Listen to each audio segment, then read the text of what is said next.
Hi, and welcome to our video guide on how to migrate your Access database to the cloud without coding. In part 4, I will show you how, using Caspio's point-and-click interface, we can quickly and easily recreate all the forms and reports. Let's have a look. To begin building your forms and reports, you will need to go to the Data Pages object. And it's very easy to begin. All you need to do is click on this link at the top to launch the Data Page Wizard. Once you launch the data page wizard, you have a lot of options here on how you can begin and what type of application you want to develop. So for example, you can build forms, you can build reports to output data, you can build calendars, charts for metrics, and you can also build HTML data pages. What I'm going to begin with is a very simple submission form that allows end users to open up a new bug. Let me show you the access form one more time. This is the form that I'm going to create first. Okay, this is the starting point. So when I log in as the end user, I have the ability now to create a bug and assign that bug to somebody else. And to build this form in Caspio, select submission form, hit next, and then you need to select your data source table. In other words, when you submit the form, where do you want that data to be stored? Well, we want the data to be stored inside the bugs table. Next thing you want to do is give your submission form a name. I'm going to call this create a new bug. Here you can choose a different style. This is for the aesthetics, the look and feel of your form, where you can change the color of your label, color of your fields, and if you want to fully customize your own look and feel, you can go to the styles object, and here you have the flexibility of either editing the style using actual CSS if you are technical, or you can use Caspio's WYSIWYG system that allows you to very quickly and easily change the colors of your label, your fields, adjust some padding, so it looks and feels like it's part of your brand. You can also change the localization. Localization deals with regional settings, so if you want to change the language of the form, you can do that. And if you want to fully customize your own localization, you can go to this object, and here you also have the flexibility of customizing it and configuring the localization any way that you want. As far as access and security, we're going to enable this checkbox, and this is how you apply your authentication that we built in the previous video. And if you apply the correct authentication, now those end users will have to log in first before they're actually able to see the form. Let's continue. Now in this part of the wizard, it's asking me what fields do you wish to use in the web form. Now you could select one at a time, or you can move them all to the right. So I'm only interested in seeing some of the actual fields inside my form. So let's have a summary. That's going to be my title. Let's have comments, priority, status, open by, open date, due date. Let's have keywords, attachment, project, and also assign to. So let's move on to the next screen. Once you reach this screen, configure properties, you can select each field on the left-hand side and you can make modifications on the right side. You can also rearrange these fields any way that you want. So for example, my summary field, I can move that to the top. My comments can go underneath that.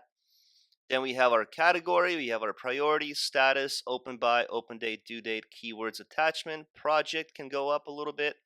Let's move that underneath category. And assign to can be at the very bottom. So let's modify our fields. The summary can remain a text field, that's fine. My comments, we can actually turn this into a text area. My category, now remember, we created a lookup table that contains all the categories. So what you can do here in the form element, you can actually select dropdown, and you can use custom values and lookup table. So select both. Under custom values, I always like to have the first option say select. I'm going to delete the value because we don't want this to be stored inside a table as a value. And then under lookup table, you can find that table that contains all the categories. And that's really all you have to do. For project, we could link this bug to a specific project, but because I don't have a table of projects, I'm just going to leave that as a text field. For our priority, once again, we can select this to be a dropdown. We'll use both. First option can say select, delete the value, and then lookup table. we have a priorities lookup. Now we don't want to display the priority ID. Let's just go ahead and display the priority. And for value, we also want to store that as a priority. For our status, we have the same thing. We're going to create this to be a dropdown, both. Let's have select, delete the value. And once again, we're going to select that table that contains all the statuses. And we want that to be displayed. And also we want to submit the status as the value inside a table. Open by. This does not have to be a dropdown. In our access application in the form, we can actually select who the bug is opened by. But if I'm logged in as a specific user, we know that automatically this is the user that's creating that bug. So what we can do is hide this field. And using the authentication field, when I log in as a specific user, we can actually look back as far as the user table and stamp the ID of the user that's logged into the application. Date opened. Let's have this be a timestamp, because when I submit the form, I want to automatically stamp the date and time of that submission. Due date can be a text field, and let's have a calendar pop-up so a user can actually select a date that needs to be resolved by. Keywords can be a text field for users to input any specific keywords that people can find the bug later on. Attachment can be a file. Now, I didn't make it a file inside my table, so I'm just going to go ahead and remove this field. You can go back to your table later on and change the data type to a file so that you can actually have attachments on the submission form, but because I didn't do that, let's just go ahead and remove that field. And then finally, we have assigned to. So now we need to actually specify who we want to handle that bug. So here in the dropdown, we're going to select the dropdown option. We're going to select both. Once again, I'm just going to type in select, delete the value, and then we're going to link back to our users table and select the username. And we want to stamp the ID of the user. So when you look inside the bugs table later on, you're not actually seeing the username. We're going to stamp the ID of that user inside the bugs table. And this is how we're going to link many bugs to a single user. So it's going to have a one-to-many relationship. Once you're done configuring all of your fields, at this point you can actually preview the form to see what it looks like. It's going to ask me for my credentials because we applied the authentication. So let's log in. And as soon as I log in, there's the form that we were just able to build in literally just a couple of minutes, where I can now input my title, my comments, I can select a category, my priority, status. Now, as for status, when you open up a bug, usually it's going to be flagged as new. Okay, because we're assigning that bug to somebody else. So I'm actually going to make one modification to my submission form. Under status, instead of having that be a dropdown, let's actually hide that field and assign a default value to it of new. So now when I hit preview, you will see that we no longer see that status field. It's actually a hidden field, but in the background, behind the scenes, we are stamping that as new. So every time you submit the form, each bug is going to have a value of new. We have our due date, and we also have the field assigned to. So from this dropdown, I can assign this bug to somebody else. And that's how easy it is to build a form in Caspio. Even if you have 20 fields or 25 fields, it's very easy to navigate in the data page wizard until you configure all of your field properties. Keep in mind, this is a very simple form. I can spend all day talking about forms and how you can customize them, meaning you can have multiple columns, you can have headings, you can have a logo above your form, you can change out the buttons. Aesthetics wise, there's really no limit to how customizable these forms can be. But we do have other resources and videos that talk about this. So if you just tune into our YouTube channel and our knowledge base, you will be able to find many other tutorials that walk you through on how to customize the form.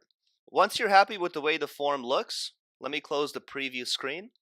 All you need to do is click Finish to save your changes. And here is your very first submission form. In literally just a couple of minutes, I was able to build this form. If you want to make further modifications to the form, you can click on the edit link. You can preview the form from here, and you can also publish the form to a website by clicking on the deploy link. All you need to do is enable access, and then Caspio gives you 5 different deployment methods. The embed model is the most popular method. All you need to do is copy this snippet of code and paste that code into your website in order to see that form seamlessly embed. It's just like embedding a YouTube video or a Facebook like button. Same concept. Copy, paste, embed. Now, we're not going to talk about deployment in this video. We're going to talk about that more in depth in part 5. For now, let's go ahead and continue building the rest of our data pages. Now let me show you how to build a report inside Caspio. And the next report that I want to create, just for reference, let me show you a live example. In the first video, we looked at this report that filters out all the bugs that are flagged as new, and also using record level security, when John or somebody else logs in, they're able to see the bugs that just belong to them. So let's learn how to build this report inside Caspio. Once again, you have to click on New to launch the data page wizard. And this time I'm not building a submission form. Now I want to build a report that outputs the data from the table. So we're going to select reports, and let's go with the tabular format. Even though you have the ability here to pick a different layout, it's completely up to you. Whatever preference you have in terms of how you want that data to be displayed. This is the most popular one, tabular layout. And if you look at the illustration below, this is basically what you're building. The ability to search records, see the results, and drill into details. So let's move on. My data source table needs to be the bugs table because that's where all the information resides. We're trying to look at this report that displays the data from within that data source. Let's give this data page a name. I'm simply going to call this filter new bugs report. We'll use the same style and localization, and once again we need to apply our authentication so users can only view this report once they've logged in. Let's move on. Now, do we want to have the ability to search data, or do we just want to filter the records right away? Let me show you the difference. If you build a search form using the top radio button, then you're going to be building a report that contains this search interface. But if you filter out the data, you're no longer going to see the search interface. You're simply going to show the records without the ability to search. And for this report, that's what I want to do. So I'm going to select the second radio button to filter data. We need to enable record level security. Why? Because when I log in as John, I only want to be able to see bugs that are assigned to my specific ID. So the ID field in the authentication is John's ID, and matching field in the current data source is going to be the field called assigned to, because remember, when you submit the bug, that field assigned to, we are not stamping the username, we're actually stamping the ID of the user. So if these two fields match up, now when I log in as a specific user, I only see the data that belongs to my ID. So let's move on. Now we need to select the field to filter the data. And we're going to filter the data based on the status field. So let's move that to the right, move on. And what value do we want this to equal to? We want this to equal to new because this report is only supposed to filter out all the records that are flagged as new. Move on. Now, what fields do you wish to use in the results page? If you look at the live example, we have summary, description, priority. So we have a few fields listed here. So let's go back to Caspio and let's have our summary field. Our comments is the description field, so we'll include that as well. And let's have a couple of more fields. They don't have to be exactly the same fields because here you have the flexibility of inputting your own fields depending on what kind of data you wish to display. So let's have status, maybe category, priority, and let's have some date fields. For example, when the bug was opened and also the due date. So let's move on. Do we want the end users to have the ability to edit data via the results page? Let's go back to the live example one more time. Notice how I have the ability to select a bug and then click on this edit link. This is bulk edit, which means that I can select more than one bug, click on edit, and be able to change the status across all of these new bugs if I finished all of them at the same time. So to enable this capability, inside Caspio, you'll find this checkbox called bulk edit. Now play around with these other options as well because these are all editing options. For example, here you can delete entries as well. May not be the best for the end users. This is something that could be used for an admin level user because you don't want just anyone to be able to delete entries. So once you select bulk edit, move on to the next screen. And this is the results page field. So here you have some flexibility of editing data as well. Let me show you one example. Notice how I'm truncating the text for description. So if I want to see more text, I can click on this double arrow and that's going to expand that section. If you want to enable something like that, select the comments field, go to the advanced tab, and then here you can truncate the text and let's have it be maybe a 20 characters and allow users to expand and collapse. Let's move on. Now this is the bulk edit screen. Notice how by default it's including all the same fields in the results page. If you only want to show one field, let's say, when you click edit, see how I'm only displaying one field? All you need to do is remove any of the fields that you don't wish to display on the bulk edit screen. And in this case, I'm only interested in the status field, so I'm just going to remove the rest of these fields really quickly.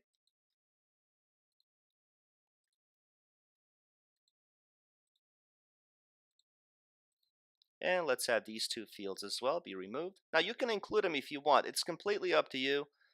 But again, I think the only thing that I'm interested here is to be able to change the status. And instead of that being a text field, I'd like to turn that into a drop-down. And just like before, this time since I'm not going to have the option to select because the bug already has a status applied to it as new, I'm just going to look up a table, select my status lookup table, and be able to select the other statuses as well. Let's move on. Let's display 25 records per page. Hit next. And do we want to have the ability to drill into details? In this case, maybe not. I'm only interested in seeing what I have in my queue without having the need to see additional information. So let's select the radio button for no details page. Now here you have the option. You can either preview right away to see what the report looks like, or you can click finish. Usually what I like to do is I like to preview my report just to see what it looks like. Let's log in as John. And you will see no records found. Why? Because at the moment, there is no data assigned to John. So we're going to test this out by submitting the form just to make sure this is working the way it's supposed to. So let's go back, save our changes, and let's preview the form.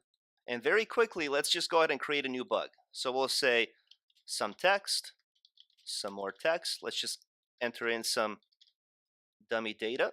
Category can be application, priority can be critical, and let's assign this to John Doe. Let's hit submit. Let's preview the report one more time. And now we get to see that bug that was assigned to John.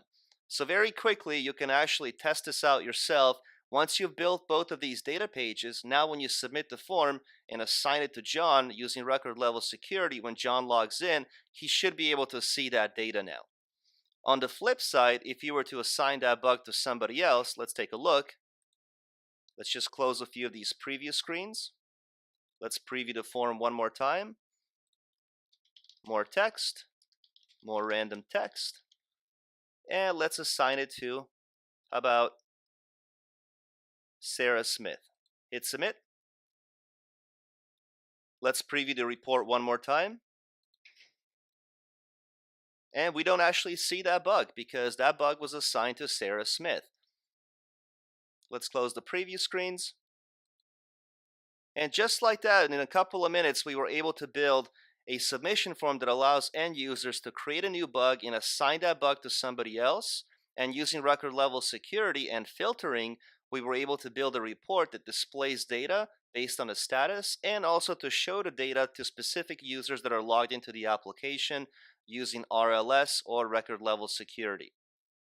And with just these two data pages, we have a very simple workflow that can be seen in many applications, not just in this one here. You can actually apply the same concept to a different type of application. Let's say if you're working with support tickets or perhaps even a real estate type application where you assign an inquiry to a different agent.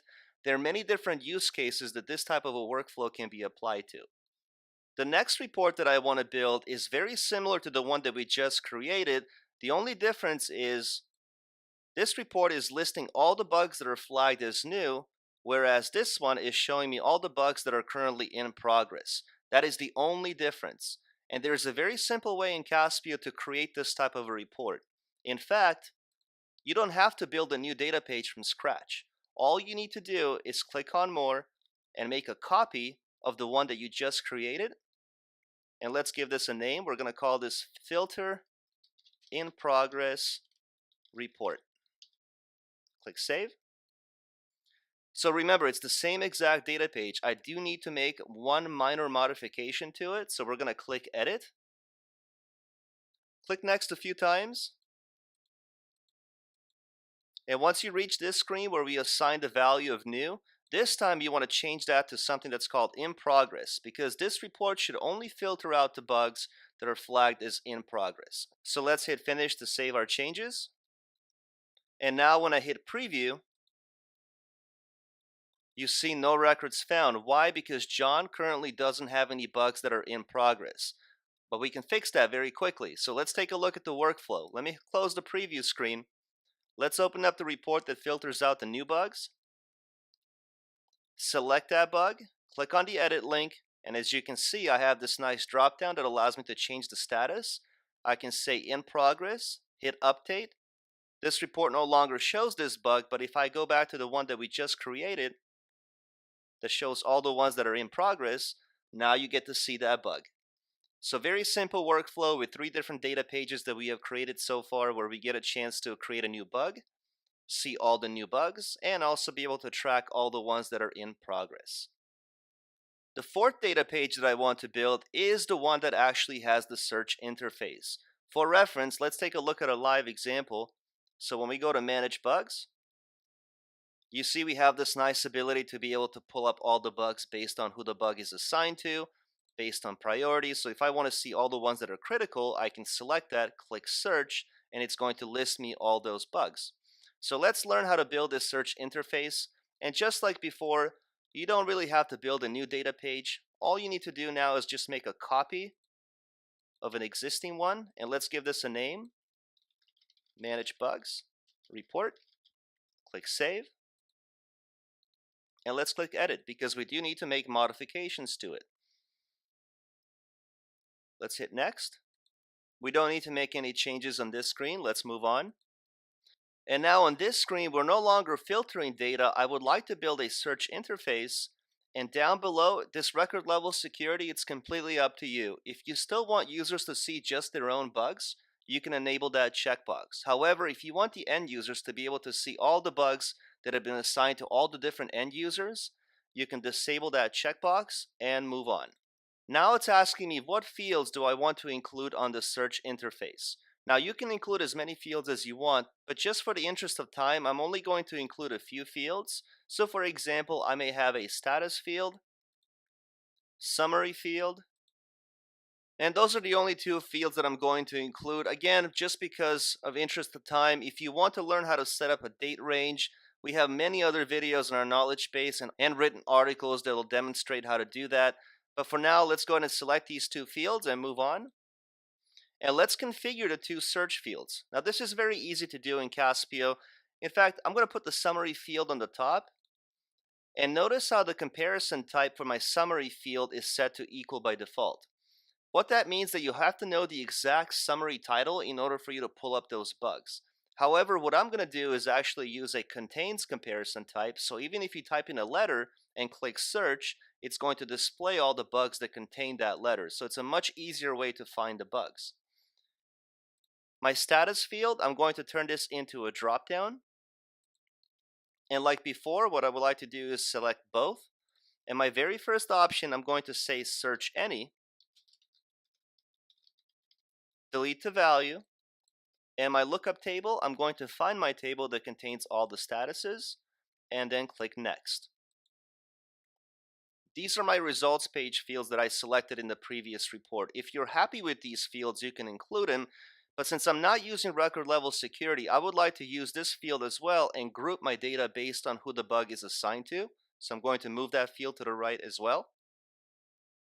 This screen is for editing. Let me take a look at my report to see what I did in a live example. Let me hit search. And in this one, I actually have inline edit enabled. So let me show you how that looks.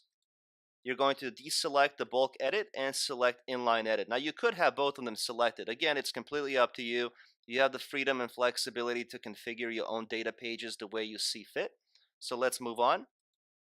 These are my results page fields. Notice in my live example that I'm grouping based on the user.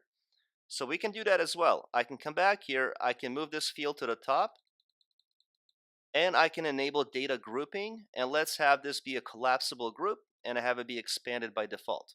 Let's move on.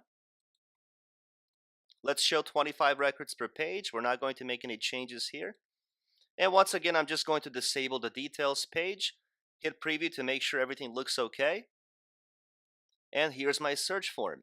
We have the ability to search based on the title, and I can also pull up all the bugs based on a specific status. If I search any, now remember, the data that I imported from Access already contains some data. This is the reason why you're actually seeing more than one record. This is the one that we entered using the preview screen, and at the moment it's assigned to John, whose ID is number 2. Now you might be wondering, well, why is it displaying the ID instead of the username? We can fix that very quickly inside Caspio. Let me show you how to do that. Let me close the preview screen. Let's hit finish to save our changes.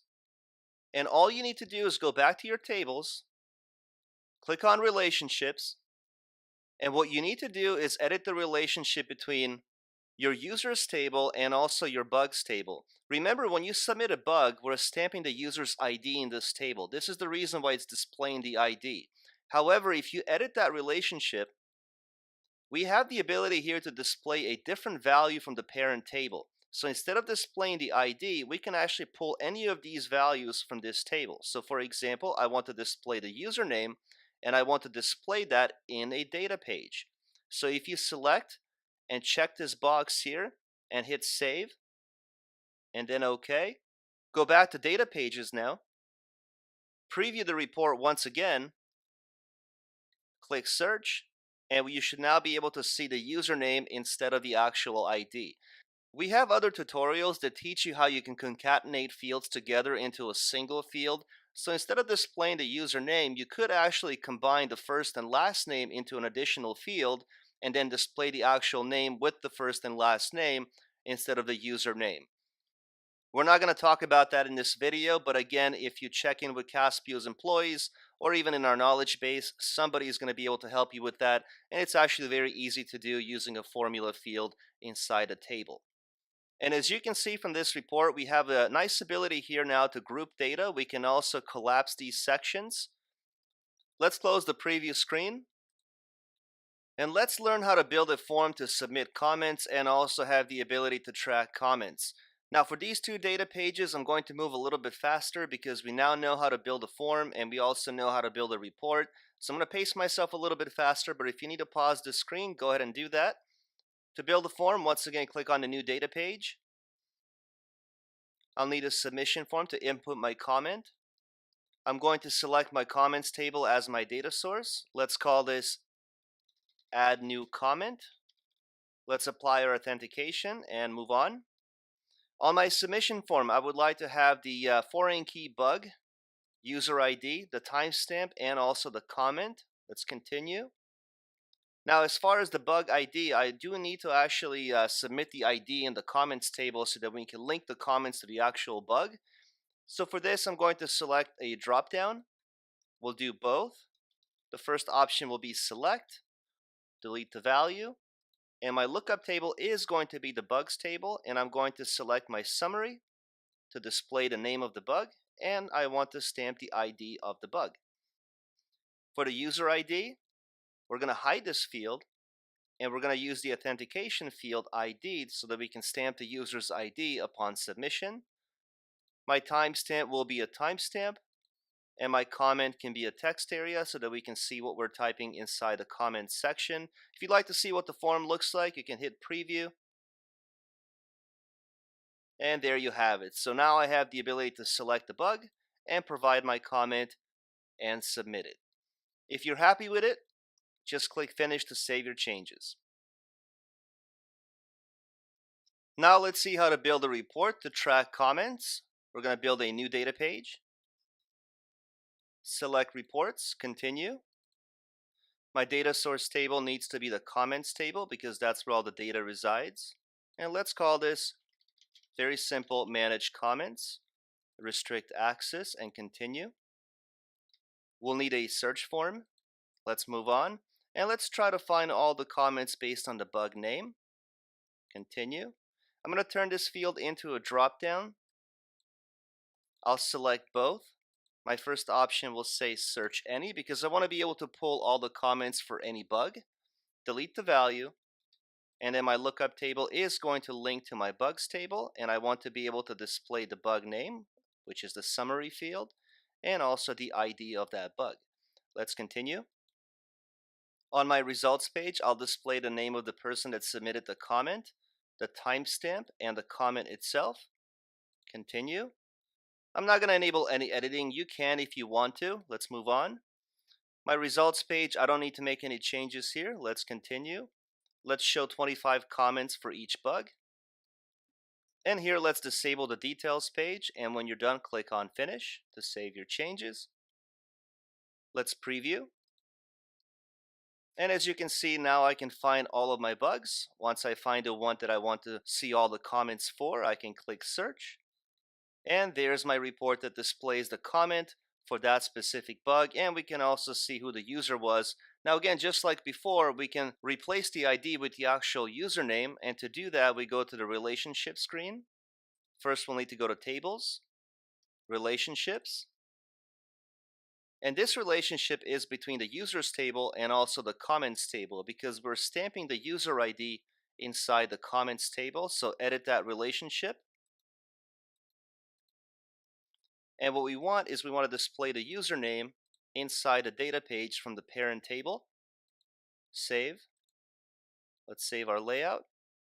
Now when we go back to our data pages and preview the comments report, we should be able to now see the username instead of the ID. So let's verify.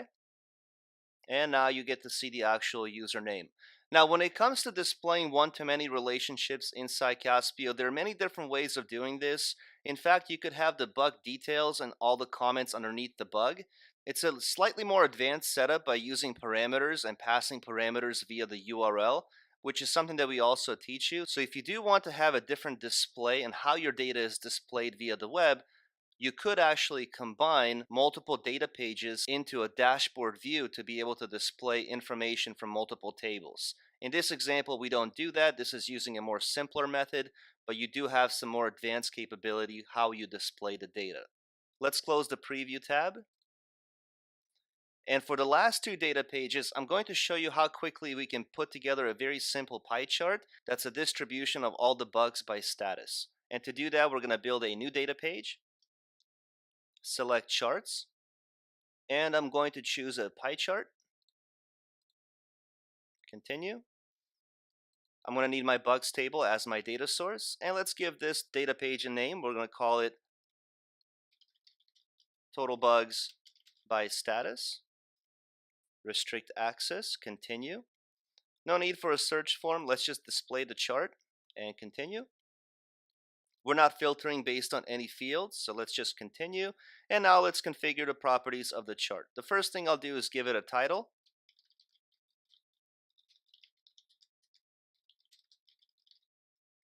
For my category, we're going to choose status.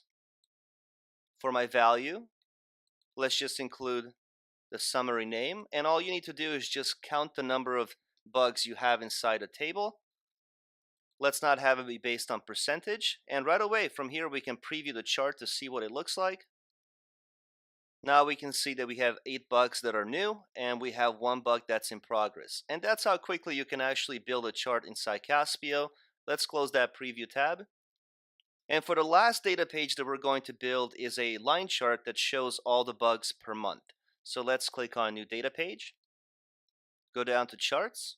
Find the line chart. So that's a little bit down here. Let's scroll down. Here's my line chart. Let's move on. Select the bugs table once again, and let's call this data page Total Bugs by Month. Restrict access. Continue. Once again, no need for a search form. Let's move on. No need to filter data. And let's give this a title.